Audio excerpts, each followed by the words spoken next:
being so confused. You feel like you're more fucked up than the lies on the evening news. Well, just step right in. We can talk about it all as friends. And if you want, we can hug and kiss and make up for the party ends. Agree or disagree, stop offering me. 'Cause I'm everything you want, damn sure what you need. I won't tell no lies, back up all the facts with truth. And if you can't get down with that, you must be somebody's new.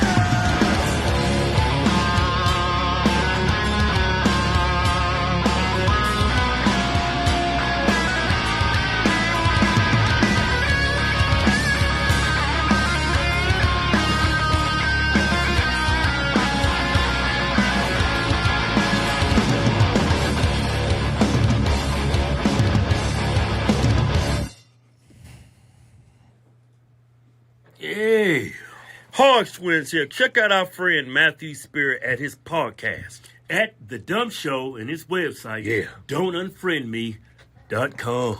Yeah.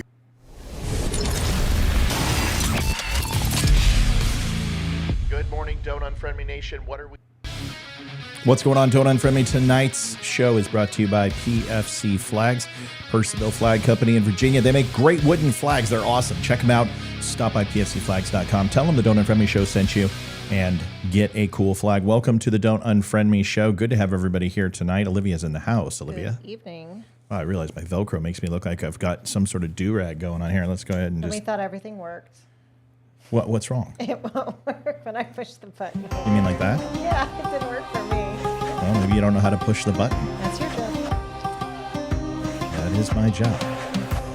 Olivia Spear is here tonight. Amy and Leroy are out. I can't share why Leroy is out. I can just tell you that his responsibility has expanded and he's going to be doing more things. That's all I can tell you. It's going to impact his availability. He'll be on as often as he can. I think we've got a commitment for at least once a week. We'll see. Amy, as always, it's the middle of summer. Busy season. It's busy season in real estate. So Olivia and I got you covered. That's fine. We know things are busy, and then I'm gonna. Well, we'll see. I might be busier than usual come in a week or two. We'll let you know how that's going. But it's good to have everybody here. Welcome to the Don't Unfriend Me show. Olivia, say hi to everybody. Hello, y'all.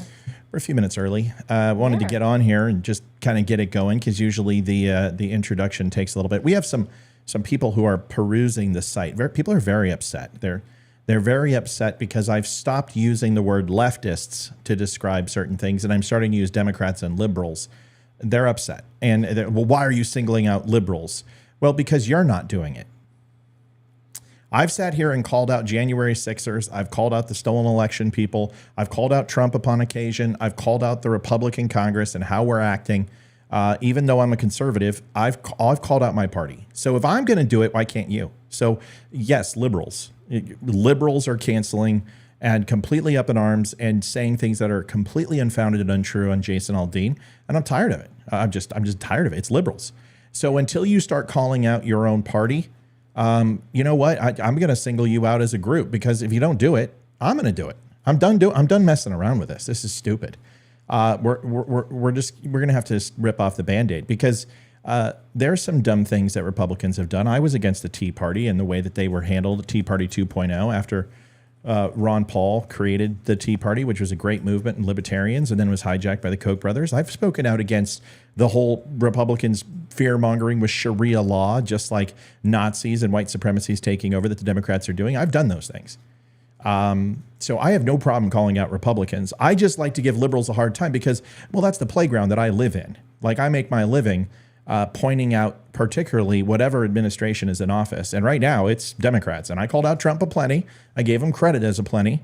And if I could give Joe Biden more credit, I would, but I can't, because honestly, every single time there is any progress that looks like progress, it's spun to be something it's not. We've went over this 100 times. We went over these false monikers, these false labels of success with the government. Let's take a look at all the things that he touted about Bidenomics. Well, we just had our credit score as a country lowered by the Fed. If the economy was good and it was really strong and this wasn't a bunch of smoke being blown up our keisters, we wouldn't be lowering the credit score of the United States of America and the credit rating, and we certainly wouldn't be continuing to raise inflation rates for like the 12th time in 2 years. So can we be honest?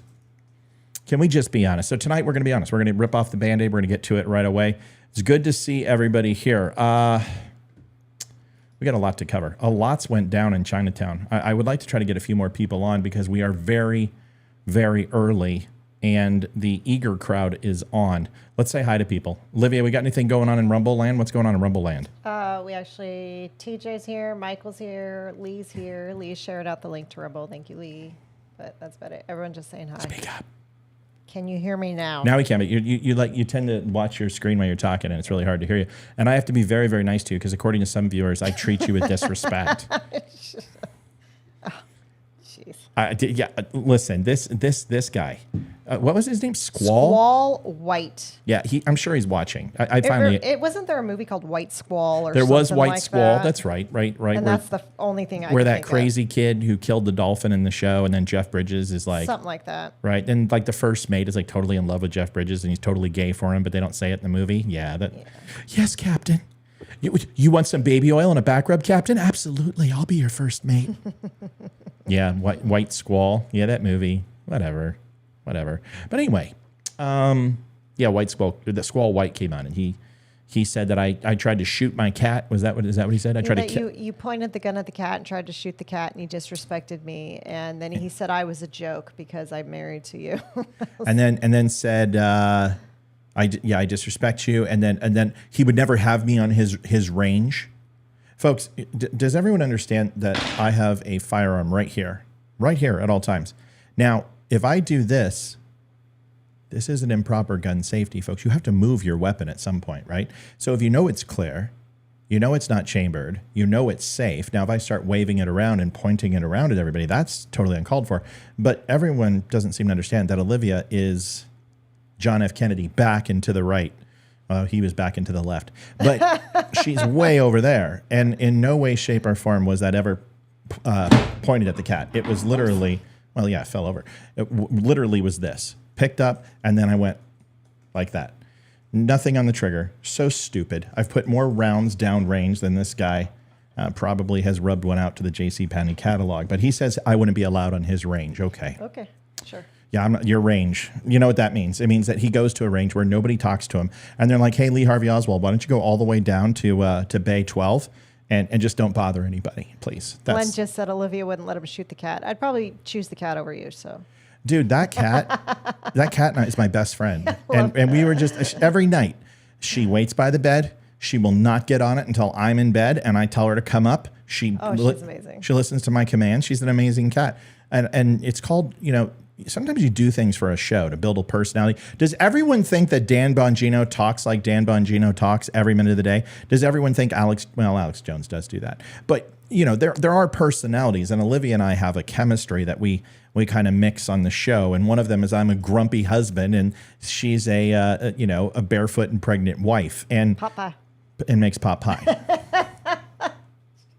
Dude, listen, I believe there's two people. Okay. There's accidental discharge. Well, there's no such thing as accidental discharge. There's negligent discharge, which means that's the only way you accidentally discharge a weapon. I've never had one, but here's the rule. And here's what you need to know. There's people who've had negligent discharge, and then there are people who just haven't had it yet. It is a reality. And the moment that you don't treat firearms absolutely with the utmost respect, you're asking for negligent discharge. I've never had it happen in all my years. I've put hundreds of thousands of rounds downrange and never had an issue. So I don't like to be lectured by a bunch of civilian puppies. So that's all. Everyone good? Are we good? Did we get that out there? Great. Mm-hmm. Wonderful. Let's do this. Let's dive into the show. Hopefully White Squall will call us and come onto the show. I would love to talk to him. There was another guy who I was just talking to on Facebook who, they're all pearl clutching over the Jason Aldean video. They won't stop. I have to make a Jason Aldean, and this is what I'm doing. I'm going to actually, everyone keeps telling me about this song called WAP. I've never heard of it. Or WAP. I don't know, WAP. Mm-hmm. And it's wet ass, the thing in your arm. Yeah, and it's a rap song. So I've heard it, but I know the title, but I've never read the words. So what I'm going to do is I'm going to read Jason Aldean's. I'm going to do a verse. And then I'm going to grab this WAP song that everyone promotes and dances to and references how great it is. And then I'm going to read that, and we're going to find out which one's more offensive, because I've never read it. Now, I think that would be one hell of a comparison contrast. So we're going to do that. We're going to do that tomorrow for the recorded show. I hope you enjoy.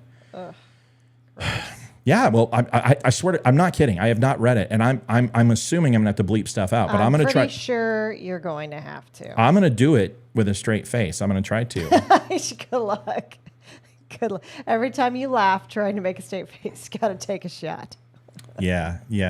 I don't know. Matt, tell us more about Jason Aldean. What are we talking about, Jason? What do you mean? I'm just people are flipping out, man. They're flipping out. They're saying that he took out the BLM. Okay, does everyone understand? I got to talk about this. Does everyone understand why Jason Aldean used footage for overseas in Canada, Ukraine, and other riots, and specifically only used very limited footage of the BLM riots? Does anyone know why?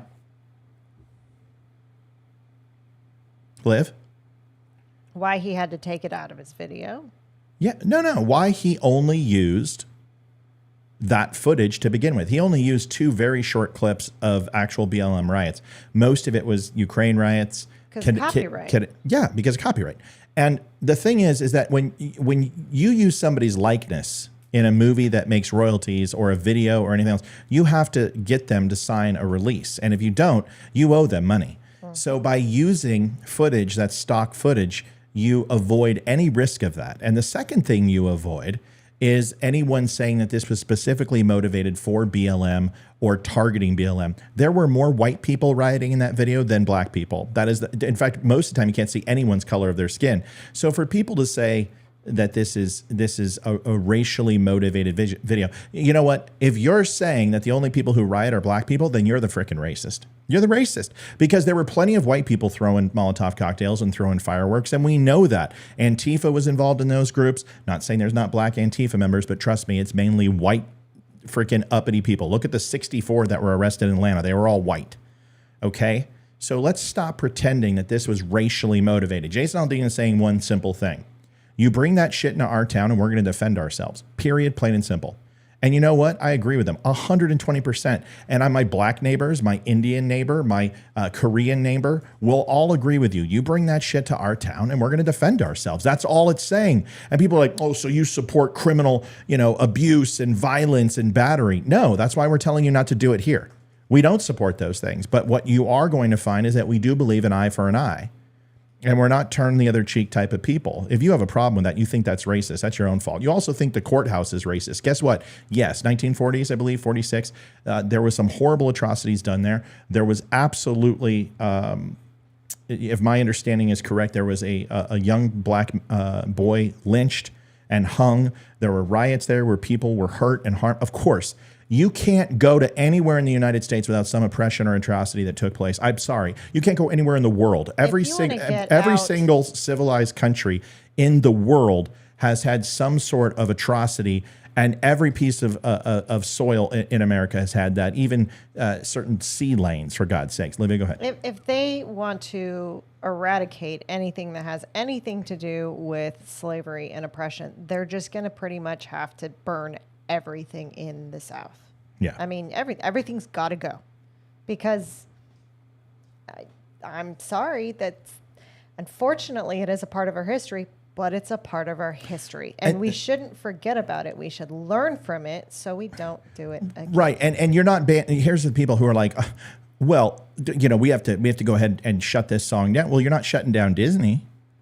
Why aren't you shutting down Disney? They shot a Christmas movie there. What about Hannah Montana? Mm-hmm. What about the Better Business Bureau? What about Hallmark that shot, one of those after-school movie holiday type things going on? You don't have a problem with those. Why? Well, because you weren't told to by the media. None of you knew about that courthouse. None of you knew the atrocities that happened there. I'm sure a few people did, but I didn't know. Jason Aldean didn't know, and you certainly didn't know, because you weren't talking about it when he made the video in May. Yeah, the song was released in May. It's amazing that people just all of a sudden, if it was that offensive, why weren't people offended in May? Some people are saying, why are you still talking about it? Because 10 million people have engaged with that post. That's 2 million in 6 days. Because it's still a hot topic. And until it's not, I'm going to continue to talk about it. It doesn't have to monopolize the whole show, but it can certainly take a small part of it. Because you have to call out the hypocrisy of the left. I'm sorry. And you have to call out the hypocrisy of the right. It's on both sides. It really is. And the right's starting to get ridiculous as well. At times. I mean, calling everything woke. Everything is not woke. No, it's not. Just because you don't like it doesn't mean it's woke. Exactly. I mean, seriously, knock it off. Awake but not woke, folk. That's what it's supposed to be. All right, let's get to this. Okay.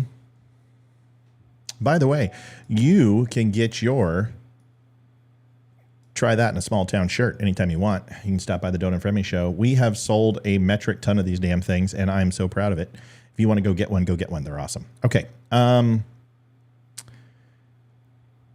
Gaetz is kind of annoying me. You know, I understand that Matt Gaetz is trying to perform a certain...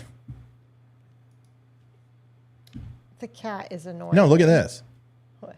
Our thing switched again. Hello, Olivia. There's Olivia.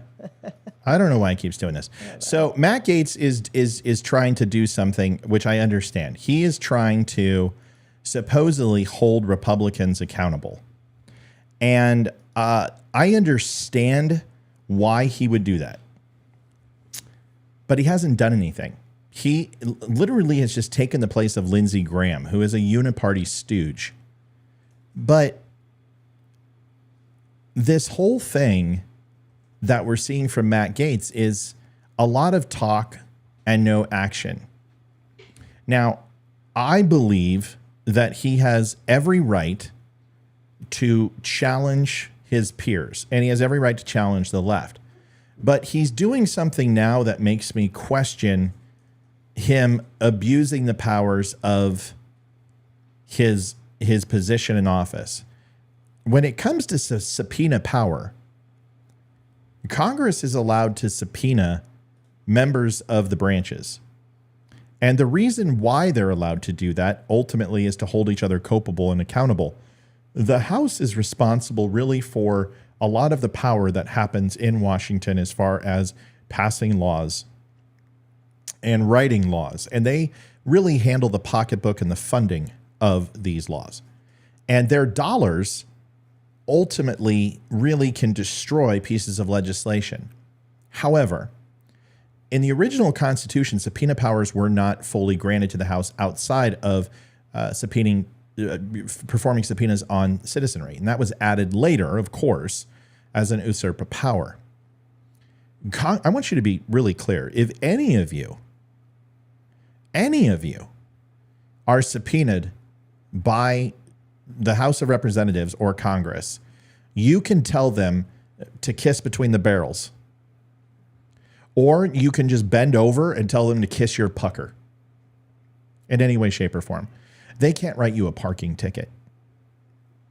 Now, if there's a federal investigation by the Department of Justice, that's completely different. If the DOJ is involved, FBI or regulatory body that's responsible for investigations, of course. But just because somebody gets a wild hair up their keister and wants to go ahead and bring everybody in and use their subpoena powers to hold these... Mom, I know. knock her down, will you? Just to keep her down. It's in the show, big time. It needs to stop. So when Matt Gaetz says, I am going to go ahead and subpoena Jack Smith, who is responsible for the investigation, special counsel, into Donald Trump, I think it is a horrendous mistake.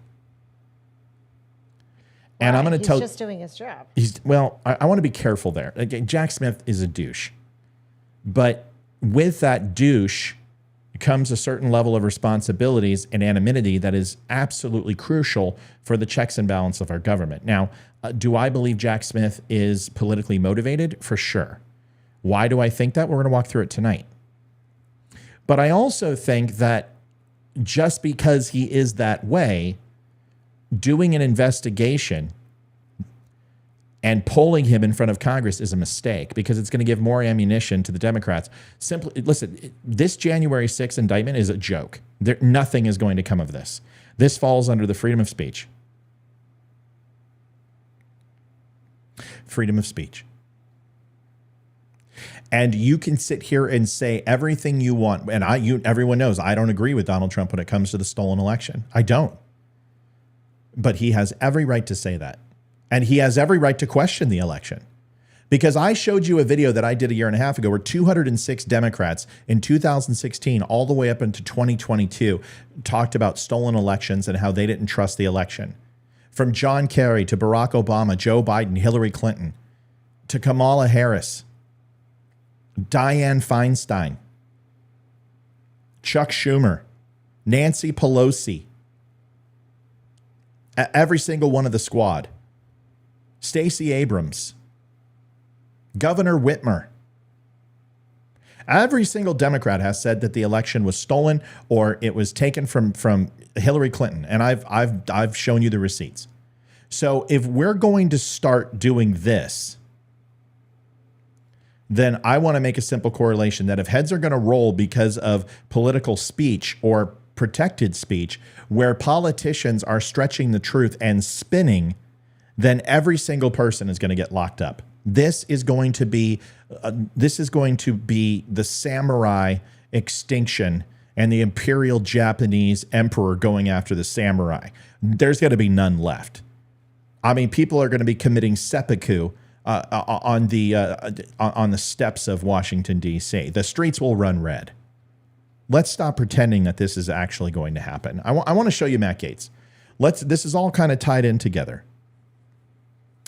And I'm not defending Jack Smith. What I'm saying is that if he's a special counsel, he is to remained untouched until his findings are pushed through. That's the way it's supposed to work, whether we agree with it or not.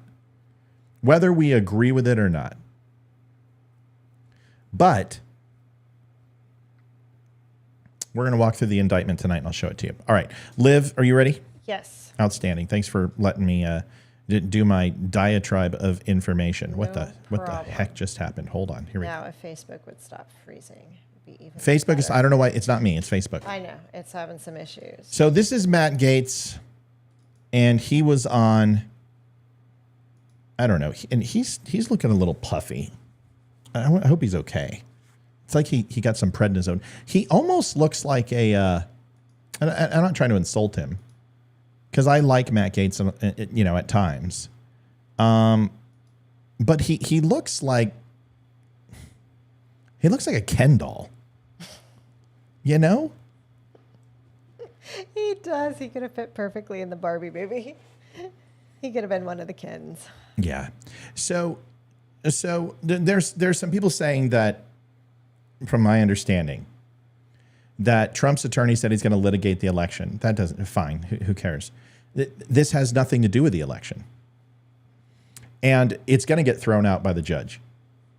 If all they have is that Donald Trump said things that people didn't like, then this is going to be the shortest trial in history, because the judge isn't going to allow it. I wouldn't allow it in the court, and I wouldn't allow anything that happened with any actions other than President Trump. I would not allow January 6th. I wouldn't allow the fire extinguishers going off, the flagpoles just being walked in, also the people who were there to cause harm. None of that. No. All that's going to be thrown out. It's not pertinent to the case. Ultimately, they are charging him with something that he can be put to death for. Does everyone understand that? Some of the highest consequence of these charges are death. Now, is that going to happen? No. But it certainly raises your attention, doesn't it? Yes. That a president of the United States, it doesn't matter if it's an Obama-appointed judge. Why would we want a Trump-appointed judge? That's to show that justice isn't blind.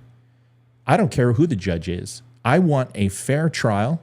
I want the facts litigated, and I want a jury of his peers to weigh Donald Trump in this case. And you may call that naive, but so far it's worked out pretty damn good for Donald Trump, don't you think? It's worked out pretty damn well. I have faith in our justice system. I just went through it, and guess what? I was exonerated. And they have every reason to hate my guts. Liv?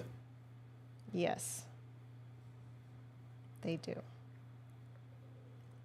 But it was all bullshit. It was all bullshit, but that doesn't matter. But let's get to it. You know what, Roxanne? Here's the thing. People are saying it's the same judge that was really, really hard on J6ers. Were they found guilty? Good. I'm glad they're hard on J6ers who were found guilty. If you were found guilty of the charges, you should face the fullest extent of the law. Doesn't everyone agree? How can we not all agree with that? Because it's now country's been divided into right and left. And if someone's on the right, it doesn't matter what that person did. They're going to agree with them no matter what. And vice versa. And it's just really stupid. See, the problem is people are saying that if he receives a trial in Washington, D.C., that's it. Folks, he will appeal. It will go to the appellate court. It will go to the district court. And then it will go to the SCOTUS and the Supreme Court. Supreme Court, Washington doesn't have a Supreme Court of the state. They actually have the Supreme Court, which skips a step. Do you understand the ramifications if Donald Trump is charged with any of these things?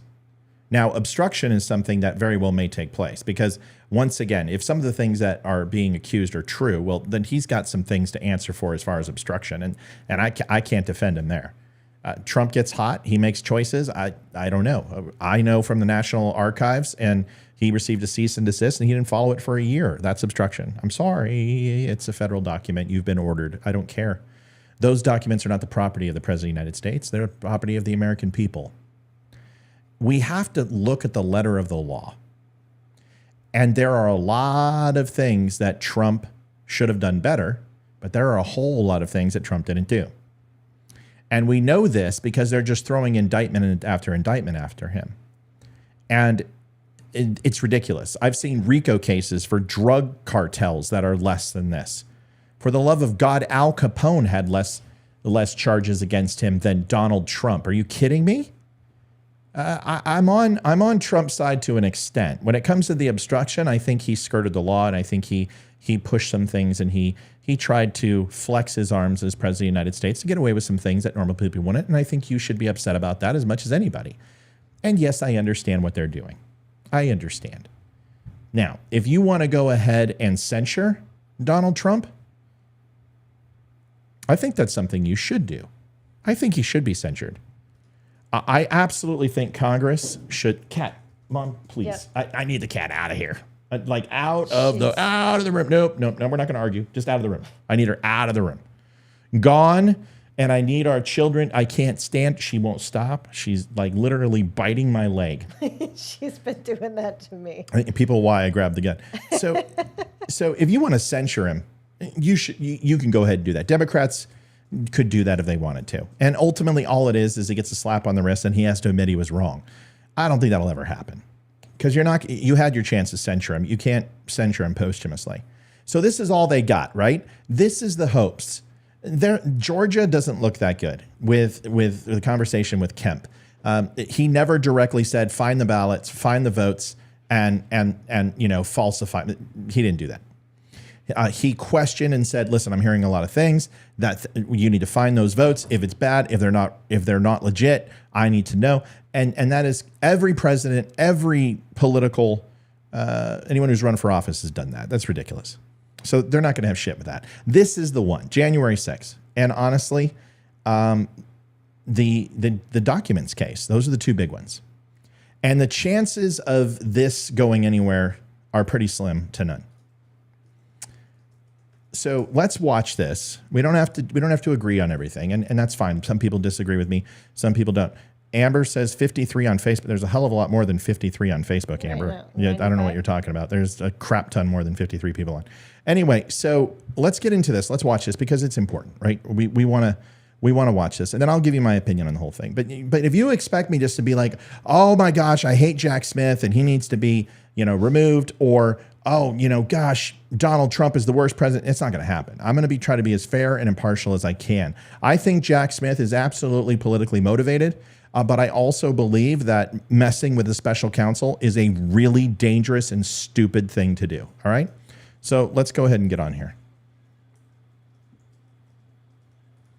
Can you imagine the Gaetz. conversation they had when they were like, just get out of the White House?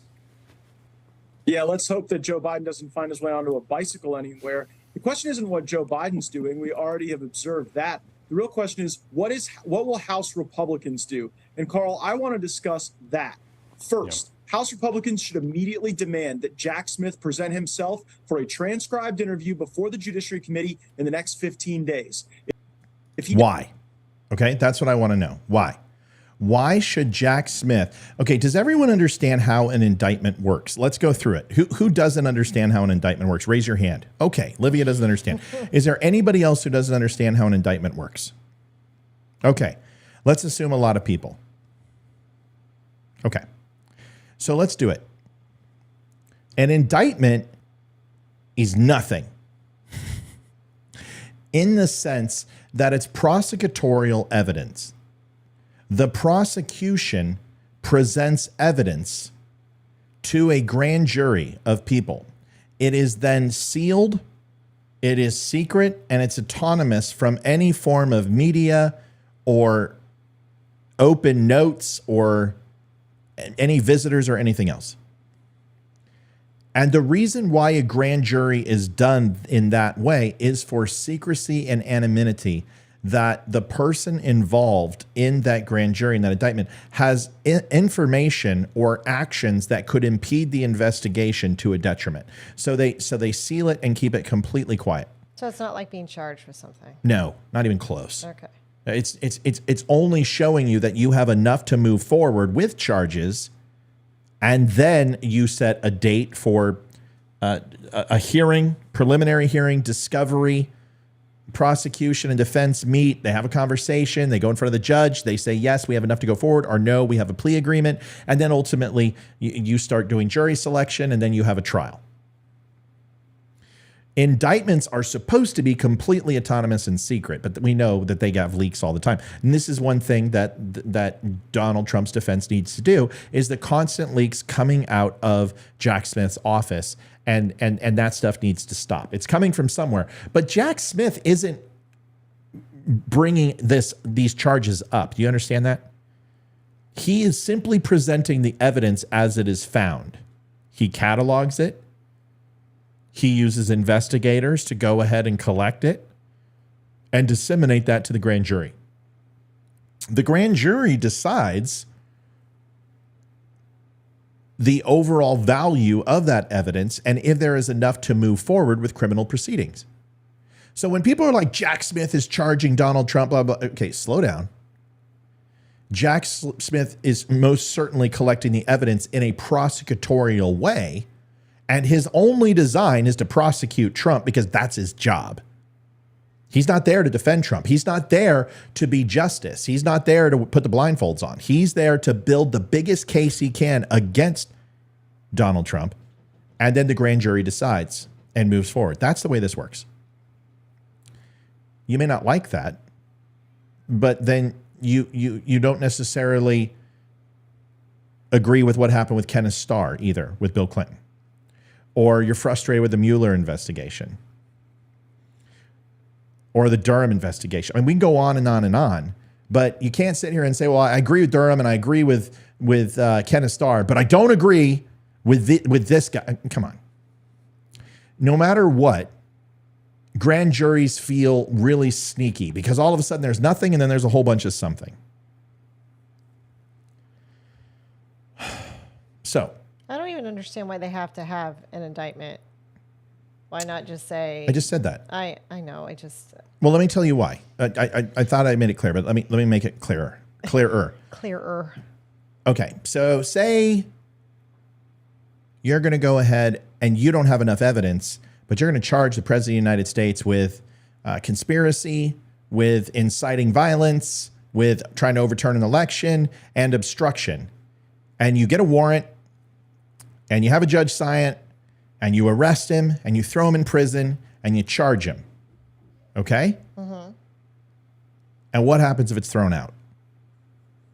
They can sue you. No, it's not. It's not. It would be one of the biggest kerfuckles ever. So you go through a grand jury to keep it completely secret. So the defendant in the case doesn't know anything about it, doesn't understand who the witnesses are, so they can't buy them off or they can't be intimidated. It's done for a complete autonomy. And that way, when the grand jury is done, they can say, listen, we went through the process. We went through a prosecutorial hearing. They heard all the evidence. They moved forward with charges. It was a jury of his peers. And now we're going to go ahead and move through arresting him, charging him, and then we're going to set a court date for preliminary and discovery and everything else. So and the then, defendant doesn't even have to be there? No, not for the beginning, no. Now, if he's arrested, he does, but no, in no way, shape, or form do they call on Donald Trump. Now, what they can do, and they have done, is done affidavits and things to that effect, where Trump won't show up to the grand jury in no way, shape, or form, but he may be requested to answer questions or clarify something through affidavits, which he has been collected. So when the Democrats say, oh, well, Donald Trump didn't show up to his own hearing, well, that's because he doesn't have to in a civil case. It's not required. But in a criminal case, he'll be at every one of these. And if you look at his political schedule versus how many court dates he has, it's a mess. It's an absolute mess. Donald Trump is going to be, I don't know how he's going to do it. I don't know how he's going to run a presidential election and handle all his court dates. I was doing a comparison contrast with the dates. It's ridiculous. I mean, it's ridiculous. They are going to run him ragged. But I got to get to this video. So let's do that. Yes. I'm trying to stay on track, but there's a lot of good questions. And I'm trying to answer all of them to the best of my ability. Here we go. So why does he want to have Jack Smith show up? They put things against Trump. Sheila, you're right. I've done that comparison contrast too. A lot of the stories about Joe Biden, as far as his document dump leak, the 6 times there was always some sort of Trump thing that pops up, whether it was about the Hunter Biden testimony, the whistleblowers, there was an indictment. They've timed this perfect. Of course they have. They have timed all the release of Trump stuff. This is political. And that's why it took 2.5 years. They're sitting here and saying, oh, you know, he was in office. Bull sugar muffins. They are doing this for political reasons. And I'm not dumb enough, and nobody's going to believe if I sit here and tell you that this is all on the up and up. Of course it's political. This is Washington, D.C. However,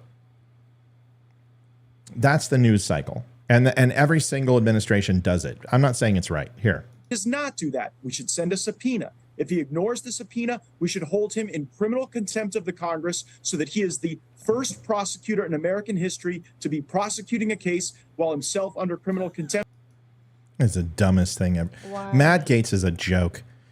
You're going to criminally charge a prosecutor who is in the process of one of the biggest cases, whether it's bunk or not, which it most assuredly, in my opinion, is.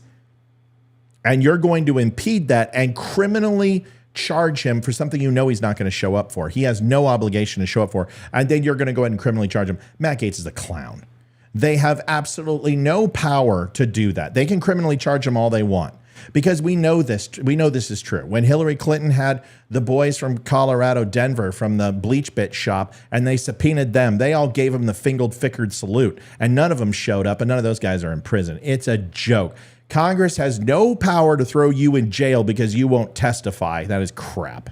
And if Merrick Garland doesn't enforce that criminal contempt, then we ought to impeach Merrick Garland. And by the way, while we're doing all of that to showcase how political and indeed dirty this has all become, he can't answer the questions anyway. So the moment you go ahead and bring Jack Smith up there, he can't answer those questions. This isn't a trial. It's not the trial of Jack Smith. He's a prosecutor. You can't go after the prosecutor. This is what Joe Biden did in the Ukraine versus Burisma. You're using political leverage to go after him. How can we sit here and do this out of both sides of our mouth? How can we question Joe Biden and his son doing this, and then Matt Gaetz does it? I mean, come on, folks. Come on. It's getting ridiculous. It's getting stupid. can utilize. It's not, no, Kathy, it's not what I said. I said if it's the DOJ or the FBI or criminal investigators, the Senate and the House are not criminal investigators. They are legislators. They are there to literally write laws. They're not there to enforce them. It's not their job. That's ridiculous. So want to make sure you understood. So if the FBI or DOJ calls them to a closed door testimony, you have to follow through. That is a legal and binding subpoena to appear. None of these subpoenas are mandatory from the Senate. Nobody has been thrown in jail. Now, they may tack it on to another charge, but it doesn't stick. You don't get thrown in jail for not going and testifying to the House, because where are the lines drawn? Because what if you're asked to appear to talk about, I don't know, fluorocarbons in the atmosphere and you don't show up? Do you go to prison? No. So you don't have, they have no reason to sequester you. They have no reason to subpoena you. They have no reason to hold you in contempt. The entire process is completely toothless and feckless. Then why do they do it? Because that's what they do. They have subpoena power for oversight over the other branches of government, and they've turned it into attacking against American citizens. It's ridiculous. I'm not a Jack Smith fan, but this is stupid. The only thing I can think of right now is Dave Chappelle. What? I played the fifth. I played the fifth. 1, 2, 3, 4, 5. That's all I can think about right That's now. all they have to do. You go, and if you are forced to appear for some reason, I mean, you're going to have a lawsuit on your hands. All you got to do is say, I plead the fifth. I plead the fifth. I plead the fifth. I plead the fifth. I plead the fifth. I plead the goodbye. That's it. That's all you got to do. Someone on Rumble asked, didn't Steve Bannon get in trouble for contempt of Congress? Yeah, a little bit different. That was a court. He was already under investigation by the Department of Justice, and they absolutely had a right and were empowered over the Senate Oversight Committee. And because he was an executive in the executive branch and an advisor to the president, that's different. So remember, their subpoena powers are to investigate and to hold accountable the other branches. So because Steve Bannon was under the administration, they do have subpoena power in that way. That is completely different than what they're doing with Jack Smith. Because Jack Smith is a prosecutor, they have they can subpoena him all he wants. But if they're going to try to hold him in criminal contempt, they're going to fail. And honestly, Jack Smith doesn't win a lot of cases. That's one he'll win. Everyone make sense? Good. Yes. All right. Congressional immunities to immunize President Trump. 18 USC 6002 subpart 3 gives any committee or subcommittee of the Congress the ability to subpoena a witness, bring them in, and functionally immunize them. And if we are not going to stand up for Congress's equities when it comes to election interference, when it comes to misuse of the DOJ, this is all an effort to try to distract us from the very real crimes committed by Hunter and Joe Biden. It's not a coincidence that Joe Biden is going to the beach now, but it is especially not a coincidence that on the heels of their former business partner, Devin Archer, saying that Joe Biden was functionally the closer, the guy that gave the credibility to the Biden brand for them to engage in. Newsmax is just, it's such a, it's just the least impartial news agency. I mean, look at this guy. This reporter's like, oh my gosh, this is incredulous. Ask him a question, you shill. Wait a second. Why are you going to charge him criminally? If he is in the middle of a case, aren't you impeding his investigation? What is he doing wrong? Yeah, aren't you impeding his investigation into the president of the United States? Doesn't he have a right to have some anonymity towards that? And if there are irregularities or legal issues that need to be addressed, shouldn't that be done after the trial? Or shouldn't that be brought to the judges for the judge's discretion and call a mistrial? Why does he need to come and testify? Well, you need to come and testify because you want to berate him. You want to embarrass him. And you want to basically shut him up. And every time he tries to say anything, you're going to turn his mic off and talk over him. The Democrats are going to sit there and stroke him until they have wet tissues all over their face. And the Republicans are going to tear him down. We've seen it a million times, and it doesn't do anything. Nothing happens. It's a joke. Come on, folks. We've seen this a million times. Nobody wants to see this anymore. We just want this shit to stop. We want to have an election, and we want to vote for the person to go in office. Get off of Trump. Stop this bullshit. We know what it is. If there's something he did wrong, then charge him and get him and go. But this just slew of hitting him every single week is just ludicrous. It's just as bad as the emails with Hillary Clinton and the drip, drip, drip. And that's the only effect that they want. And as far as Joe Biden and Hunter, you got all the evidence you want. I just showed you that show, and I'm going to do it again. And it lays out the whole thing. Charge him. Make it happen. But they can't because he's a sitting president. You can't charge a sitting president. People are trying to use the court systems to win an election, both sides. the right is becoming no better than the left. At least from this crap, it's not. They're trying to use the DOJ and the subpoena powers and the courts to win an election, and everybody should be pissed. Everybody. It's our job to decide, not them. This is crap. We have the right. It's America. Democrats, liberal, socialist, conservative, far right, far left, Green Party, Tea Party, Dick Party.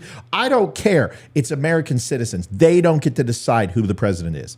And if that's Joe Biden, then so be it. I'll have 4 years of material and I'll be running strong. And if it's Donald Trump, the same holds true. But what they're doing is politicizing, and they're going after with legal ease to decide who wins the election, both sides, and it's crap. This is a complete shit show. International influence peddling, that just on the heels of that, now this indictment reads like a torturing of First Amendment protected activity. If you don't like the way they run elections, if you want a better way, if you want to offer a constitutionally contemplated objection, they want to make a criminal of you. That's a dangerous thing for the country. And if the House Judiciary Committee and House Republicans won't stand up for our republic, let's impeach them and call them too. Let's drag their families in here. what is the point of having us there anyway? I know. Well, there was recently some commentary on CNN of all places, which is just the absolute worst. Check out what this one person said comparing the indictment of President Trump to this. Take a look. I told him how proud I felt to be an American at that moment, much in the way that I did when I learned that our military had killed Osama bin Laden. Osama bin Laden was a terrorist who committed a horrific act against American people and against our republic. And I believe that Donald Trump is a terrorist who committed horrific acts against the American people. I wonder what he liked or hated the most about Trump. See, now here's your thoughts on that, Liv? That's so dumb. Comparing Donald Trump to Osama bin Laden. I mean, he's been compared to worse. I mean, he was freaking Hitler for 4 years. Yeah, he was compared to an orangutan. I mean, come on. See, and this is where people. this is where I go back to the right and say the left is completely stupid. Liberals are just ridiculous. Folks, I'm not mad. I'm just irritated because honestly, this entire shit show is comeuppance. Everybody wants to see the other side get arrested. You know what I want to see? I want the budget balanced. I want a party platform. I want politics out of my sports. I want politics, my entertainment. Right. I want my kids to be safe in school. I want the wall up. I don't want fentanyl all over the place. I want inflation to go down. I want groceries to go back to where they were. I want the bubble to stop on real estate and 401k. I don't want this shit. I don't care about Hunter Biden. And if Joe Biden's guilty, man, put the cuffs on him. And if Donald Trump's guilty, put the cuffs on him too. But what we don't get to do is these endless, do your jobs. You're there to represent the constituents of your county, municipality, city, state, local government. Period. End of effing story. That's your job. How about we do some things that are actually good for our country? How about we do get some infrastructure that doesn't literally send money to Ukraine? How about we go ahead and talk about what we're going to do about public schools and vouchers and private schools and competitive health care? Let's talk about these things. What are we doing? We're literally talking about Hunter Biden and whether he had a prostitute sit on his lap while he did cocaine off of her hip bone, or if Donald Trump said, sweat the servers. Go ahead and flood the server room. Give me a break. He's going to drain his pool on people. The guy's a multi-billionaire. You think he didn't learn a few things from Hillary Clinton? That he's going to throw pool water on his servers? Come on, people. Can we just stop? Can we just stop this just complete nonsense? Listening to the rest of this. It's like childhood. Oh, my God. Childish schoolyard bullying. Give me a break. Give me a break. The no wars, low gas prices, lower tax. What was it? Yeah, I mean, it's a sick comparison to suggest that sending planes through buildings to kill thousands of our fellow Americans, destroy our economy, and send our military. And this is where I like Matt Gaetz, when he proves a point, makes a point that's actually credible and smart. This is when I go, well, Matt Gaetz is not a decent guy. He's good buddies with Eli. You know what? And I really respect Eli, and he respects Matt Gaetz.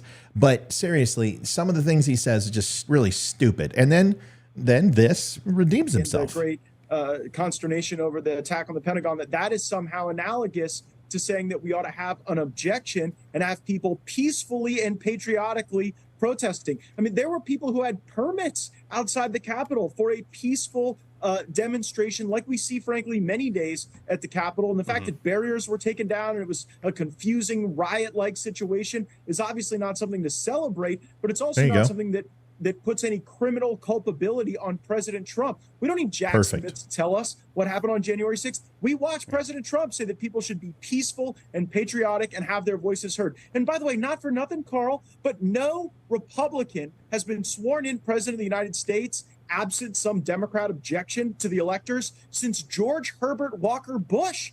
I mean, these people were objecting to George W.'s elections. Where was the criminal indictment for Jim McGovern when he objected, or Sheila Jackson Lee, or Jamie Raskin? Of course, we would never do that to them. See, Amy, and this is where I'm going to jump in, because Amy's like, but it wasn't peaceful. That's not true.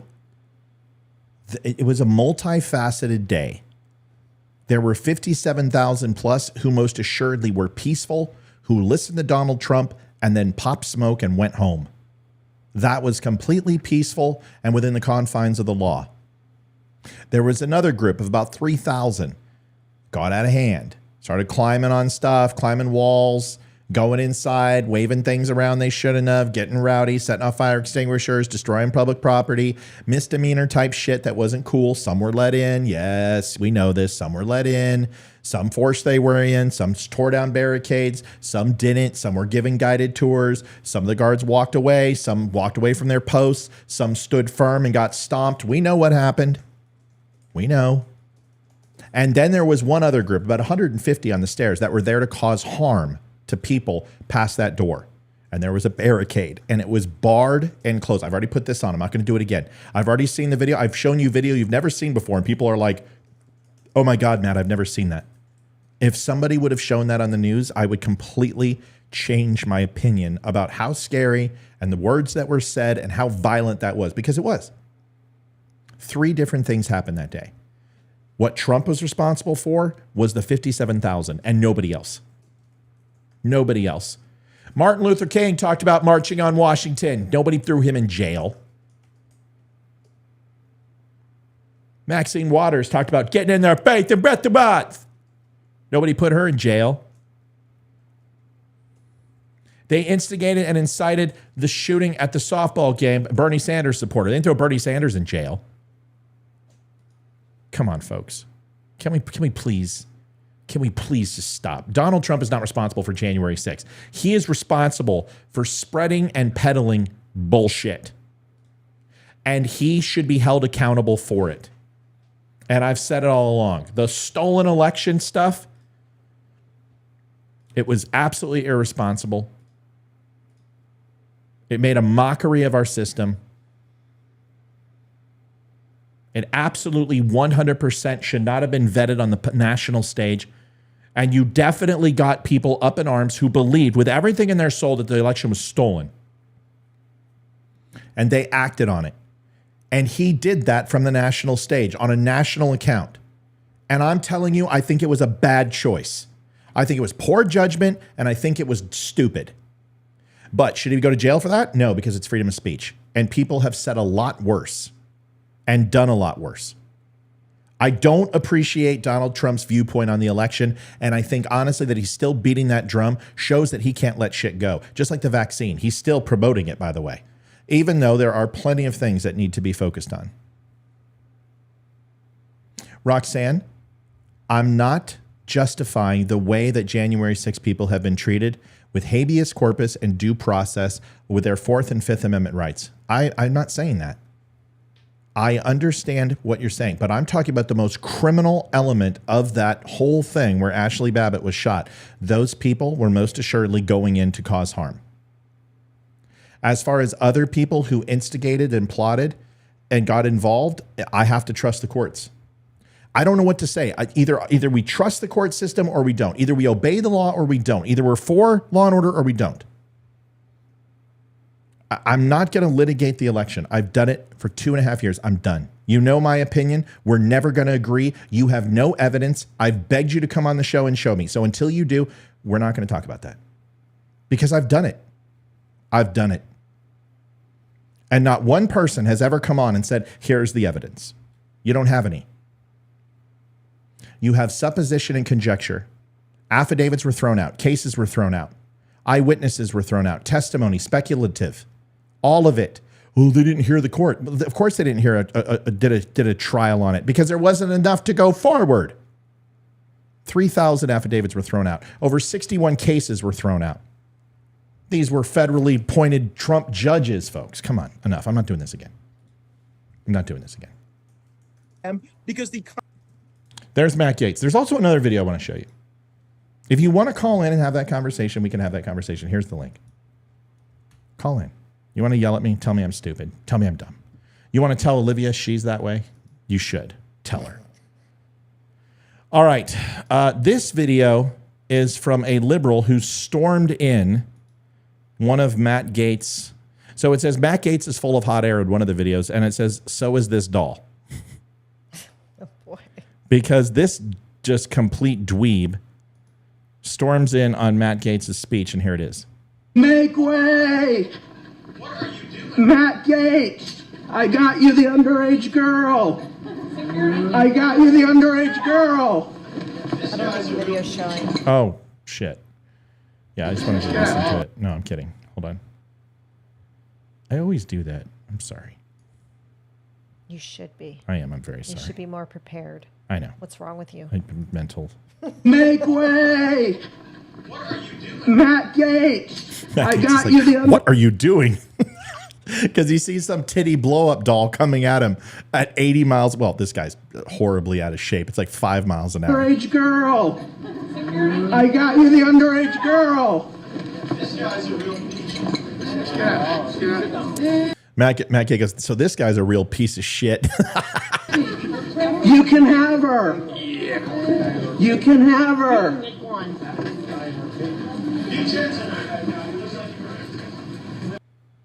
Who's that guy from Justified, that comedian? Oh, my God.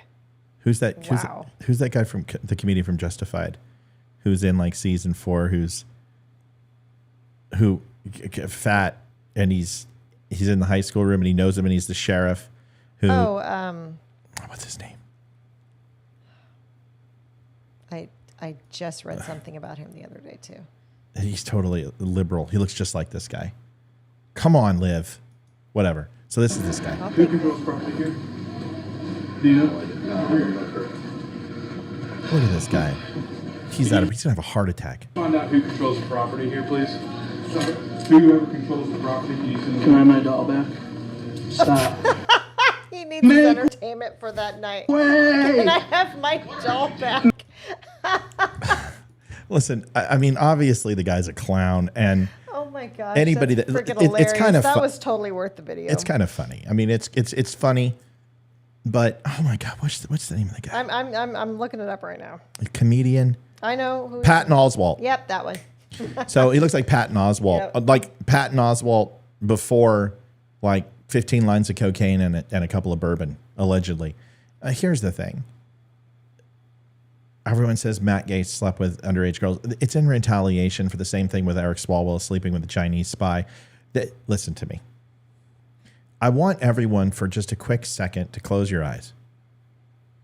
And I want you to imagine me coming up to you in public, and please, everyone, pardon my language. I mean, there's a lot of people on right now. Don't get offended when I say this. I'm using this for dramatic effect. Listen to me. And I came up to you and I said, "You fuck kids."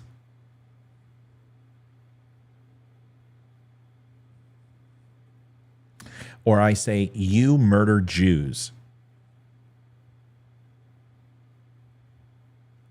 Or you threw nude Jews on top of naked children as you pulled the gold out of their teeth and ripped it out of their skulls while they were alive, and then smothered them with towels laced with noxious gas until they threw up in their mouth, bit their tongues off, and snapped their spines from convulsions. Well, that's what you're doing when you call a person a Nazi. And that's what you do when you call a person a pedophile. So pardon me if I don't use those words to describe people who disagree with my political ideology. It's childish and it's wrong. It's stupid. And I get called a Nazi every single day. And all I think about are Jews being gassed and go, how can anyone think that I would ever support something so abhorrent and morally reprehensible as that? And as a sexual abuse victim, why in the F would I ever call someone a pedophile who isn't? I'll tell you another thing. If anyone said that to my face, try that in a small town. Because in my opinion, it's just as bad as walking up to an African American and dropping the N-word. And I would use it for dramatic effect, but I won't. You've got to listen to the words you use. And anyone calling Matt Gaetz a pedophile or Joe Biden a pedophile without evidence, you're fucked. I've seen him sniff kids. I've seen the photos. I've also seen photos of Ivanka Trump on Trump's lap, and it looks a little weird. I also heard what he said, that he would date her. And everyone's like, oh, hold on a second. He's just saying how pretty his daughter is. Yeah. I understand. I have the Roaches quote. You got the quote here? Roaches jumping on my lap? Liv? Yes. Talking about Joe Biden. Let's get that up there. I'm focused. I already got And by the way, you know, I sit on the stand and it get hot. I got hairy legs that turn blonde in the sun. And the kids used to come up and reach in the pool and rub my leg down so it was straight, and then watch the hair come back up again. They'd look at it. So I learned about roaches. I learned about kids jumping on my lap. And I've loved kids jumping on my lap. Horrible, right? Stupid and completely out of context, right? Nobody's listened to the whole speech. I've listened to all 17 minutes of it. Okay? So he was surmising when he talks about roaches. He wasn't calling black kids roaches. He was talking about how he was a lifeguard. And it is a completely inappropriate and stupid and disgusting, weird, it doesn't matter. But if that is your evidence to call him a pedophile, and if you read Ashley's diary that was taken by Project Veritas, and she told Secret Service to get it back, well, because Ian, you're taking it out of context. You got to go listen to the whole speech. But I can't defend half of it. I can't. As far as roaches, he wasn't calling black kids roaches. He had made reference to roaches earlier in the speech. And he was surmising, but it doesn't matter. It was completely stupid. But that's my point. My point is that Ashley said that she had sex with young friends and remembers showers with her father. So you would have to assume that she wasn't 6 or 7 years old having sex with young friends, that she was probably a teenage girl, and that's inappropriate. Honestly, my kids have never seen me naked, ever. Not once. Olivia, right or wrong?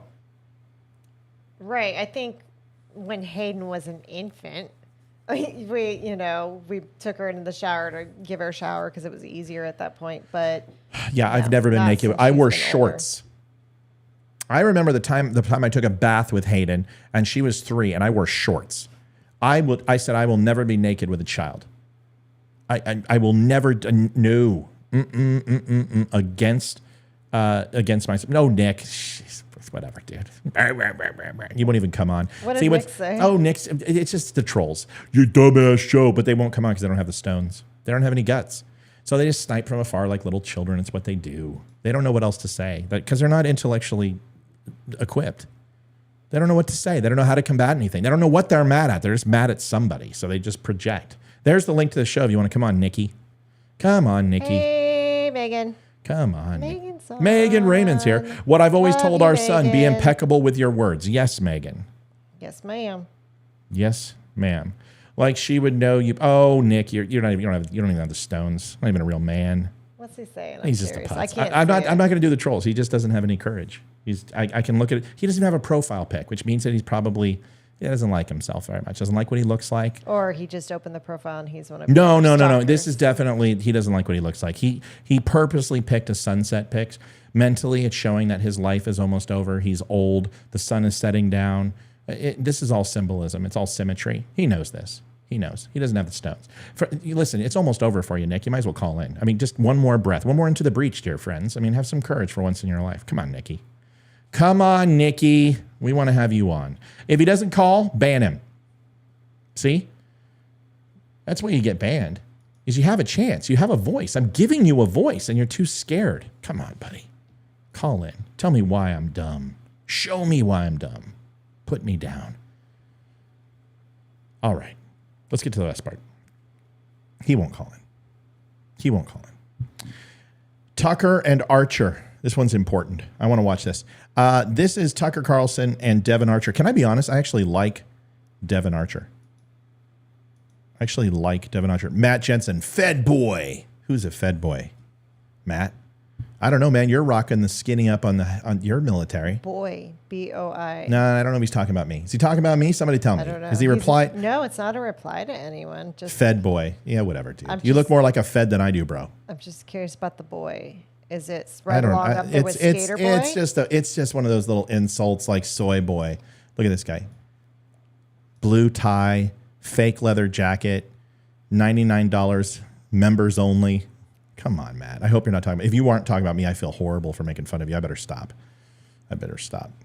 Anyway, let's go ahead and watch Tucker. This is going to be interesting. Matt Jensen.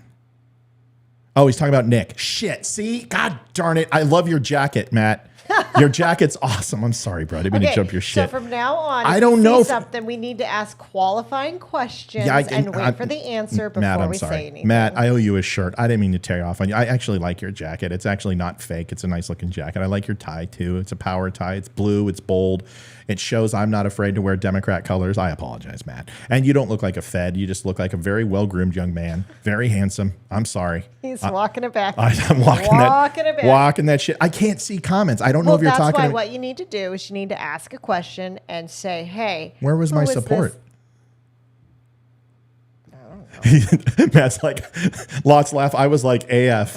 What the sorry, buddy. You got to understand, I can only see that one comment. I don't know if you're talking to me or not. So, the trolls get me hyped up sometimes. I apologize. All right, let's watch this. Let's watch this Tucker clip. Where is it? Oh, crap. Hold on. This is why I have backups, folks. Backups. Where'd it go? Damn it. I think it's in my documents folder. Hold on. Downloads.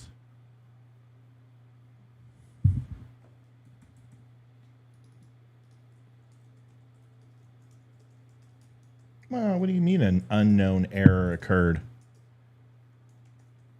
All right. I'll have to get it on Twitter. Hold on, folks. I've got mad skills.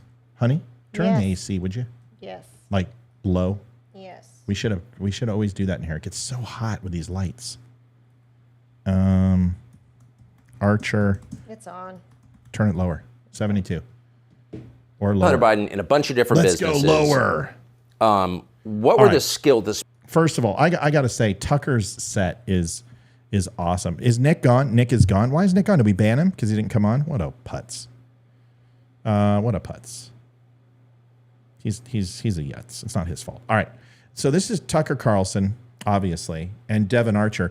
Dare I say, I actually like Devin Archer. He came across as sincere, affable, charming, all the things that Hunter said he was on tape when he was flipping out and going crazy about Devin Archer, about how charming he is. But I'd like to listen. What do you think? Great, here it is. Specific skills that he brought to clients. Well, at the end of the day, he had a career in Washington. Yeah. Graduated Yale Law School and had a very big network in D.C. And Eileen, I'm not okay, folks. No. Folks, if I'm insulting a troll, please don't apply it to you. Eileen, I'm not making fun of your half-mast flag. I never would. And just because you don't have your own profile pic, it doesn't mean you're a bad person. This guy's a troll. Okay, and I'm going to use it. What do I have against him? I've got a profile pic and his words. It's really hard.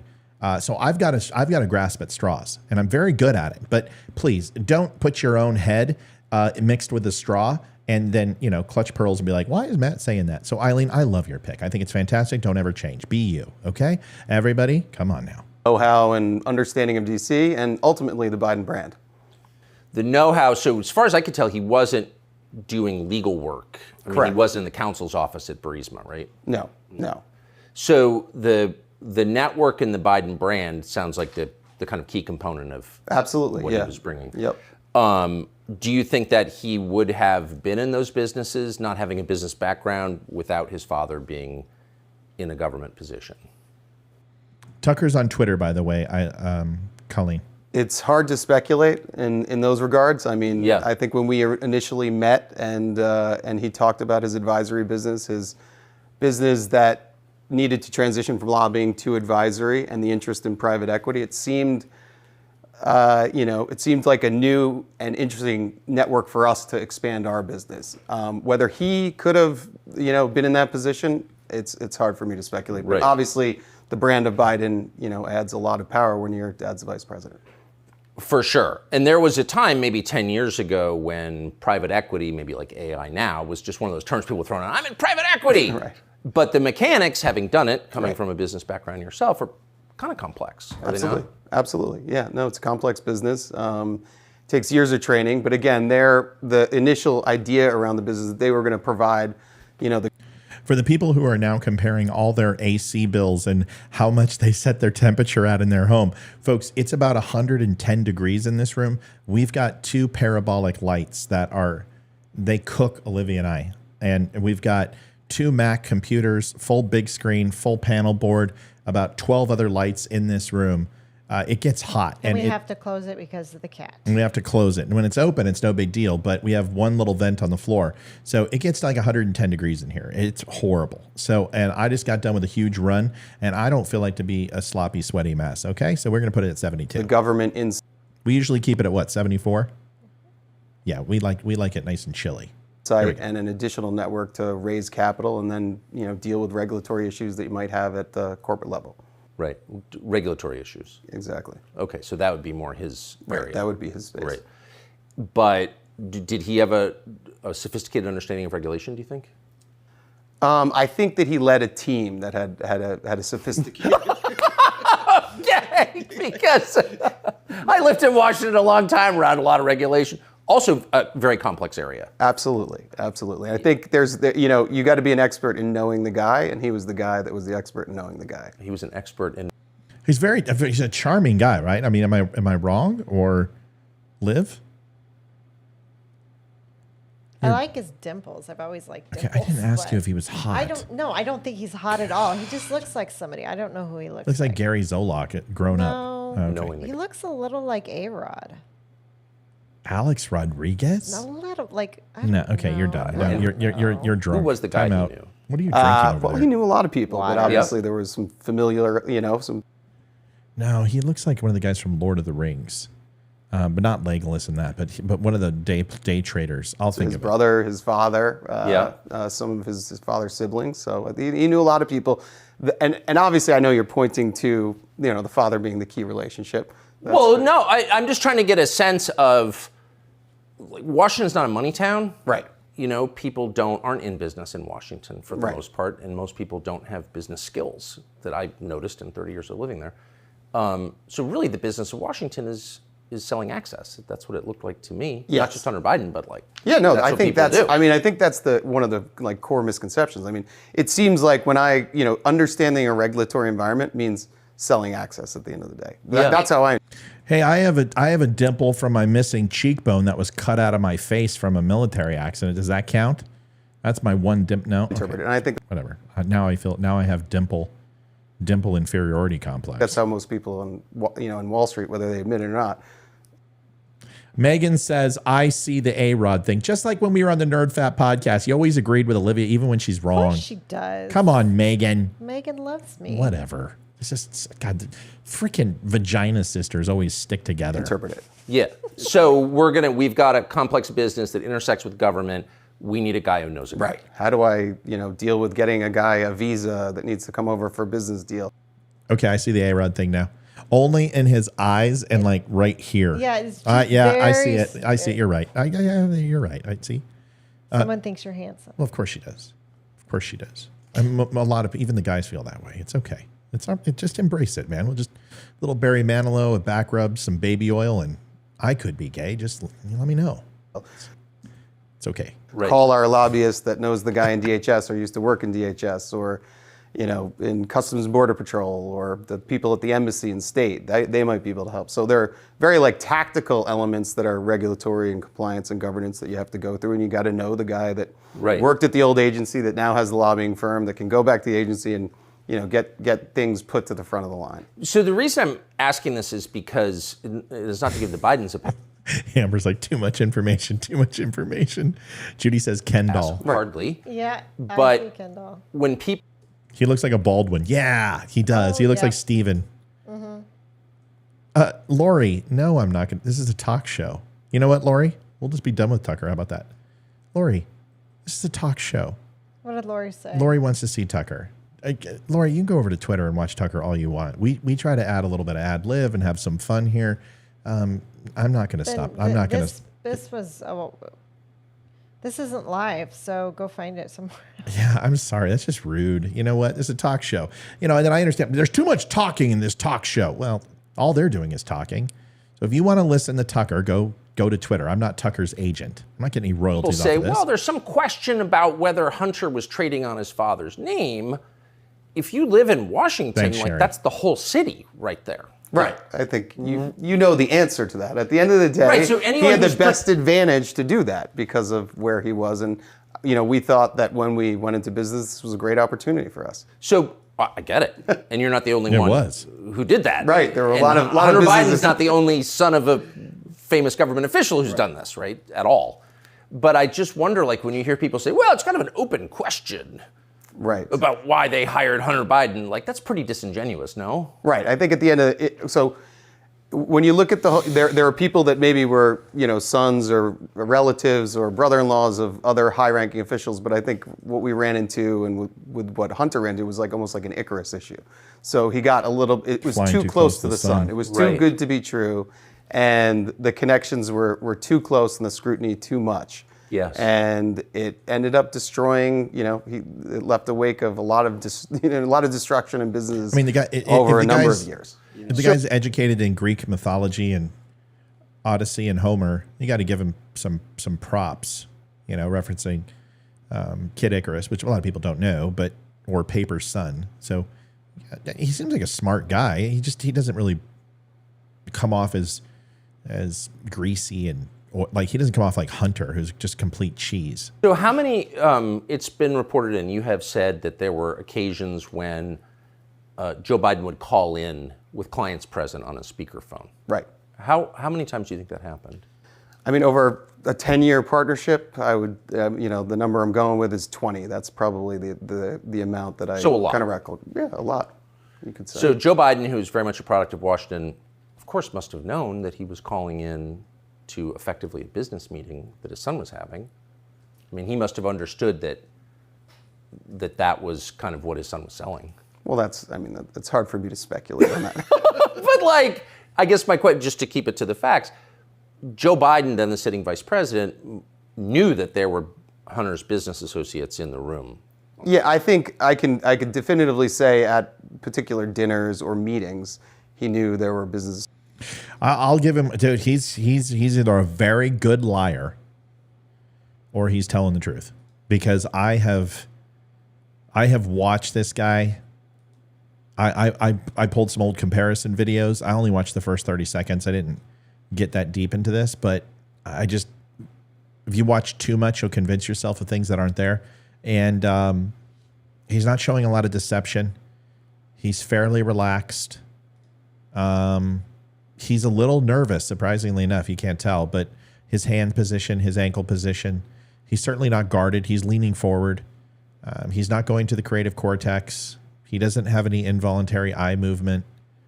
I'm on a 32-inch screen. I can see a dilation of his pupils. I can actually see the veins in his neck. He's not sweating. He's under lights. Pretty credible. Anything he said under testimony is pretty credible. And if he says Joe Biden was on that phone 20 times during those business dealings, well, then you got Joe Biden in a lie, period. Associates, and or if I was there, I was a business associate too. Deborah says, wonder how much Tucker had to pay him. I'll be honest with you. I would be shocked if he did. I'd be pretty shocked. And there's a couple of reasons why. Just want to get to it real quick, is because he wants to have as much publicity on him as possible. He wants to be seen as showing as much cooperation with this investigation if a Republican gets in office. I don't know if Tucker paid him. I'm sure he may have, and which helps with his legal defense, but this is good for him. This is good to get out here because then he gains allies. Like, I'm an advocate for him. I know he's done some shitty stuff. I know he's done some bad stuff. I know he's taken money from people, and I know there's fraud involved. I get all that. And, that's not what I'm trying to say. I'm just trying to say, at least from my perspective, he's being very honest. And I don't know if he's being paid to say this. Of course not. I don't feel that way. But if Tucker paid him money to show up on the show, maybe. But I don't think that changes the credibility because he's saying exactly what he said in that closed door, is my understanding. We'll have the transcript for it, hopefully here tonight or tomorrow. So I think, or if, any of the other colleagues from the DC office or the New York office were there. So yeah, at times there were. From the, to be, completely clear on the calls, I don't know if it was an orchestrated call-in or not. It's sorry. God, my mind's elsewhere tonight. I'm not going to lie. Certainly was powerful. I got 50 things going in my head for tomorrow, Think about tomorrow. It's a big day for me, big interview, I'm thinking, I'm already there. And I'm sorry, folks. I owe you better than that. Olivia owes you better than that. She's thinking about cooking pot pie. And powerful, though, because, if you're sitting with a foreign business person and you hear the vice president's voice, that's prize enough. I mean, that's pretty impactful stuff for anyone in the world. It's been reported, and I know that it is true, that Hunter and his brother were very close to their dad. Absolutely. Which I think is great. Yep. I've got a lot of kids. I'm very close to them, talk to them every day. Yeah. Never called them on speaker during a business meeting. That's weird. That's my line. That's on my show, damn it. To them. Do you call them on speaker during business meetings? Do I call? I mean, what is that? A grown man calling his dad on a speakerphone during a business meeting? Right, and to be clear, sometimes it was the call was coming in and the speaker would go on. So it's just the president. You have to be. Sorry to pause. Amy, I'm working on a club where if you join the Facebook club, you're going to get a shirt, a coffee, and stuff at really a discounted price and something else. I don't know what it's going to be, but I'm just letting you know. So I'm working on it. I mean, you understand DC, right? So the power to have that access and that conversation, and it's not in a schedule. How could Devin lying about any of this benefit himself? Well,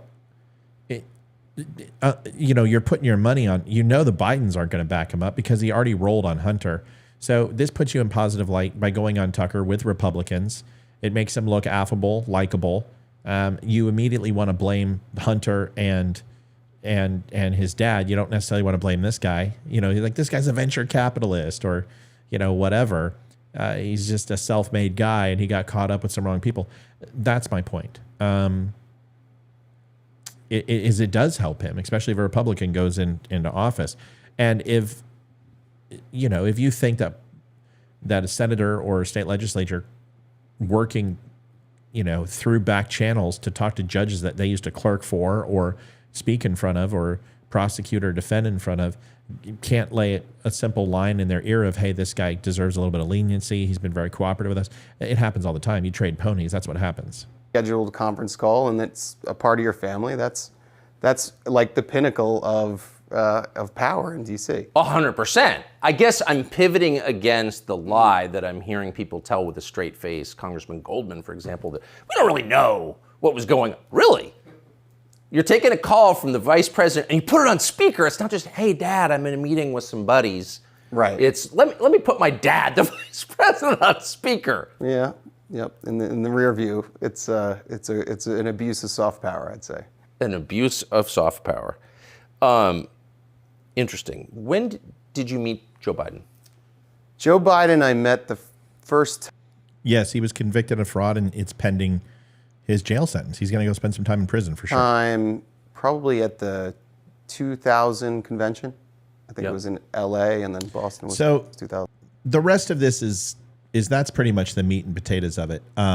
I wanted to show it to you guys. I want to do one of two things. I am not going to have time to go over the indictment tonight. I apologize. I just won't. And we're going to have to save it for Friday because it's 46 pages long.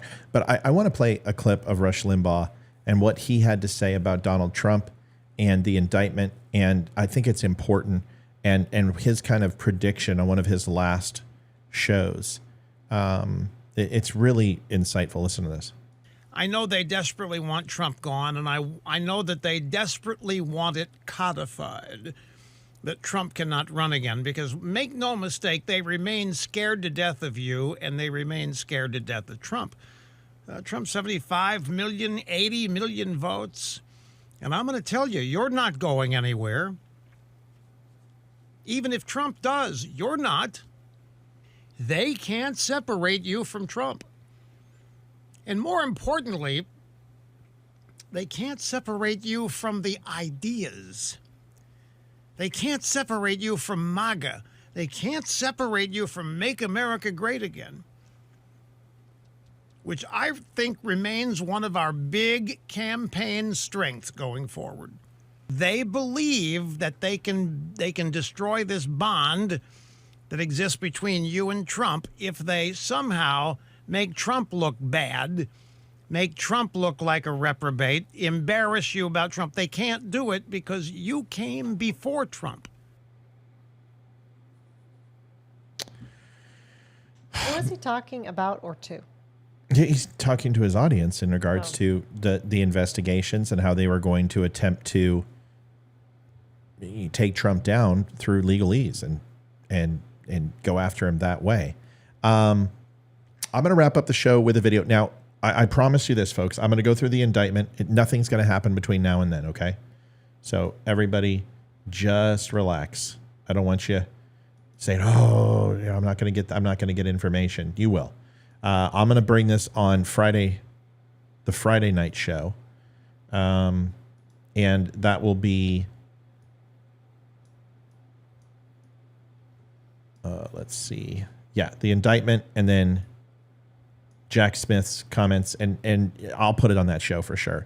I do want to watch, if it's okay with everybody, real quick. This is a fast show in regards to the Joe Biden. This one's created some controversy. People are pissed. I had to change the title.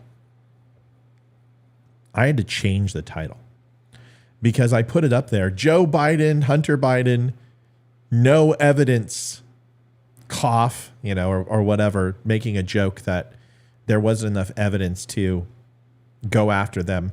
And of course, everyone's like, "You suck, you're full of it." They're not watching the show. And it just blows me away, right? People are so impatient. And they, do I look like a Biden supporter in any way, shape, or form? I mean, I understand that there's, dude, are you kidding me? How can you confuse me with the Biden? My picture is all over the frickin' site. The moment you go on there, how do you find that and go, "Oh, this guy hates Trump. He's not a Republican." I want you guys to watch this. This is a good one. It's just about 10 minutes.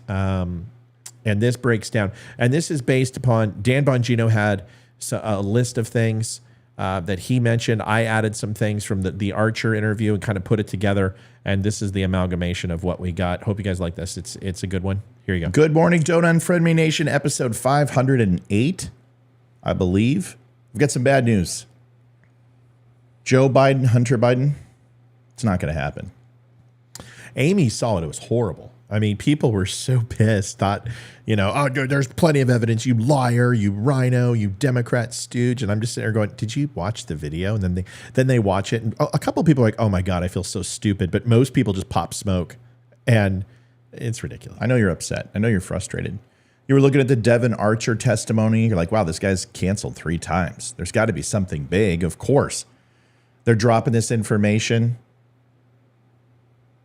in the back halls of the papers through small-time evening channels where nobody's watching, the Friday dumps.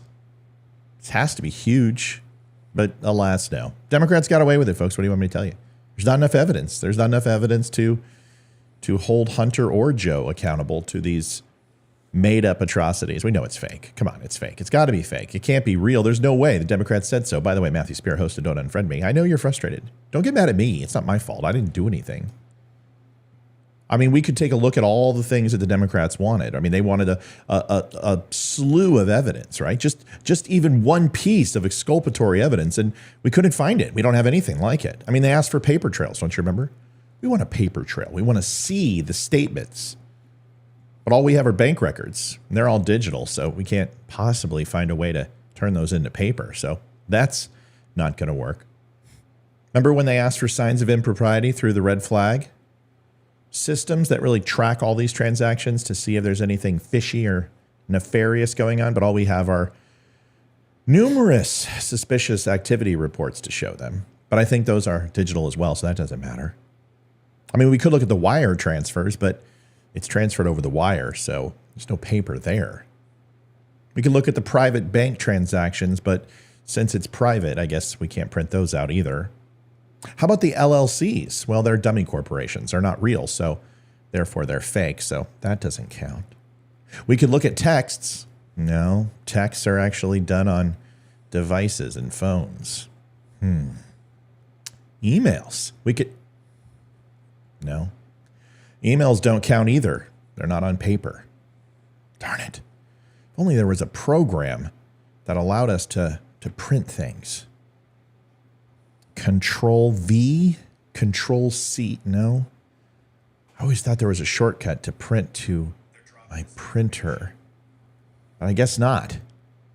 Well, I guess we're going to have to go ahead and look at other evidence like WhatsApp. I mean, that's that encrypted application that allows you by Facebook to send private messages in between each other and talk about the big guy sitting right next to me and sending ultimatums to Chinese officials, send the money or else. But alas, those are digital. Photographs. Aha. Photos of Joe with his business partners from Burisma. And Devin Archer. And golfing. Yeah, but it's a photograph. Who knows how that voodoo magic works? It's just, it's been throwing tribes off in South America and the Amazon for years. I can't imagine us trying to figure out the complexities of still photography. It's incredible. But voicemails, all those voicemails, they should mean something. I mean, can't we have someone transcribe them and print them out? No, they're voicemails. Voice is digital. That's right. It's not analog. How about the two business partners saying Joe is the brand, the big guy, the chairman? No? I mean, as vice president, you think you would, I don't know, at least give him his honorary title of vice president. Why would you call him the brand, the big guy, the chairman? Unless that pseudonym or cover name was to protect his identity. Not a very good one, by the way. If we had that on paper printed out, we probably would have something there. How about the two whistleblowers' testimony? I'm sure we could go ahead and take those notes and turn them into some sort of written form index to catalog all the things that they said. No, those whistleblowers? No, we don't like whistleblowers now. Oh, well, I guess it's not Colonel Vindman, so therefore they must be lying under oath. IRS and FBI agents who swore an oath to protect the Constitution and the United States from all enemies, foreign and domestic. I guess that doesn't include Joe Biden, since they're owned by China. What about the recorded phone calls between Biden and Poroshenko? Does that count? No, recorded phone calls. I'm sure we go back to the digital thing. Well, there is a video out of Joe Biden bragging about firing the Ukrainian prosecutor, blackmailing him for $1 billion. Does that fall within the parameters of evidence? No. Listen, these standards that y'all set are too difficult to achieve. I'm perplexed. I don't know how we can possibly win. Certainly Hunter's statements that he's giving his dad half his income matter. No, not written down. Well, I've got a new one. How about Devin Archer? He says Burisma would have gone out of business if the brand had not been attached to it. The brand. I guess that would be Joe Biden. We have recordings of Hunter calling Washington, D.C. regarding the Ukrainian prosecutor. Does that count? Because we just found out, remember, just now. I know it's not in writing. That Joe Biden, when he was vice president, threatened that if the Ukrainian prosecutor who was investigating Burisma was not fired, that they wouldn't receive $1 billion in aid from the United States. And that they could call the other big guy, Barack Obama. I wonder if Barack Obama knew about this. Well, I'm sure he did. What about Hunter saying that he put Vice President Biden in 20 times on speakerphone in these meetings? Well, wait a second. Hold on. I know it's not in print, but certainly I have something that can negate that. Yes, we do. We have Joe Biden live. Here it is. Mr. Vice President, how many times have you ever spoken to your son about his overseas 20 business dealings? I've 20. never spoken to my son about his overseas business dealings.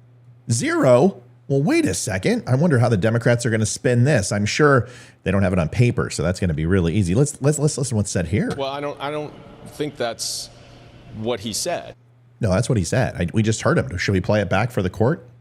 I mean, we can go ahead and play it back for the courtroom. I mean, I think it's important if we do, right? Let's do Mr. that. Vice President, how many times have you ever spoken to your son about his overseas business dealings? I've never spoken to my son about his overseas business dealings. Overseas business dealings. I've never spoken to my son about his overseas business dealings. Well, I don't. Dealings. I've never spoken to my son about his overseas business dealings. Well, I mean, that's like clear as writing in a book or an email or a printout of an email. I don't think that's what he said.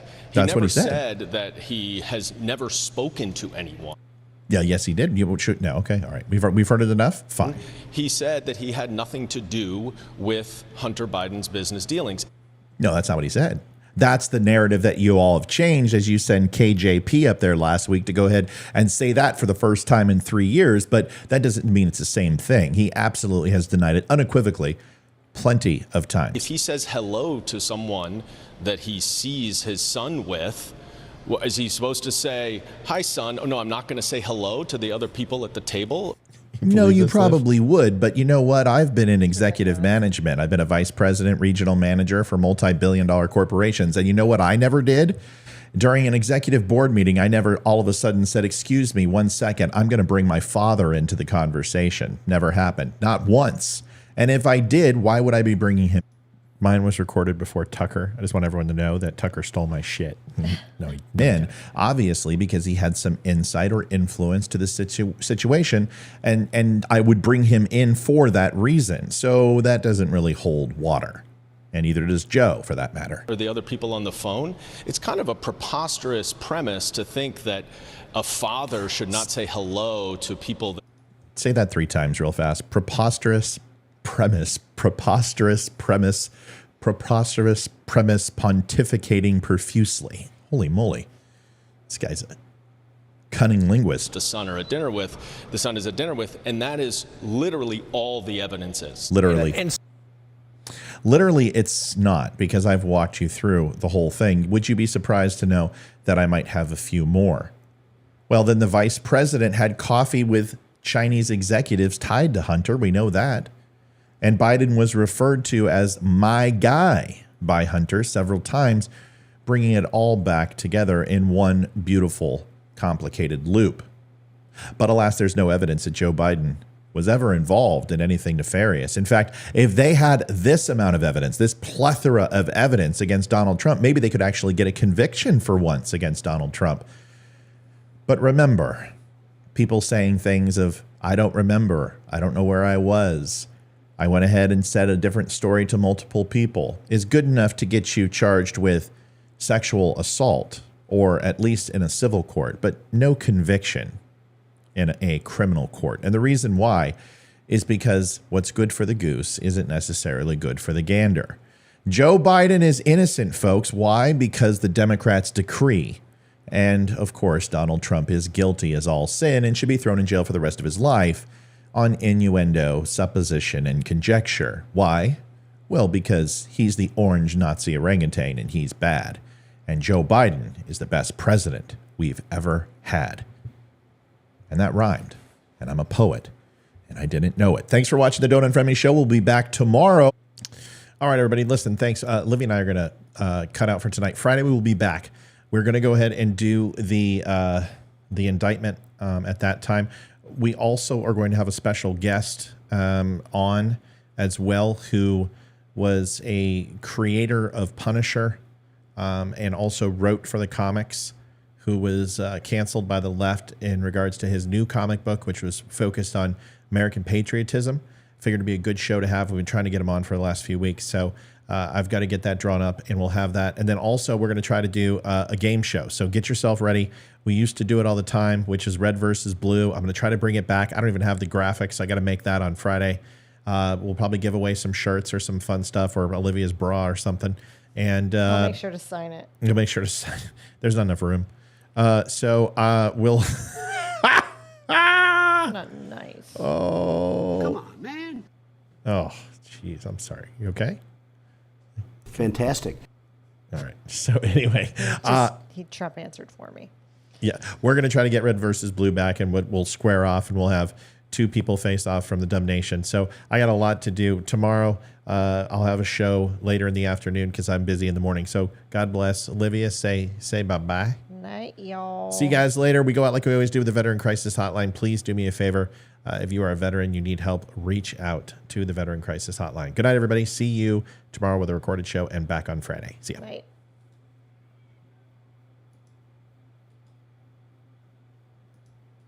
I'm David Boreanaz with the Cast of SEAL team, and we have an important message for returning vets. We want you to know if you're struggling to cope, there's help and it's just a phone call away. The Veterans Crisis Line is staffed with experienced professionals who know your struggles. There's no greater sacrifice in service to our country. We're able to enjoy our freedoms because of it. Your service is important, you are important. For vets and their families, the Veterans Crisis Line is here to help 24 hours a day. Please call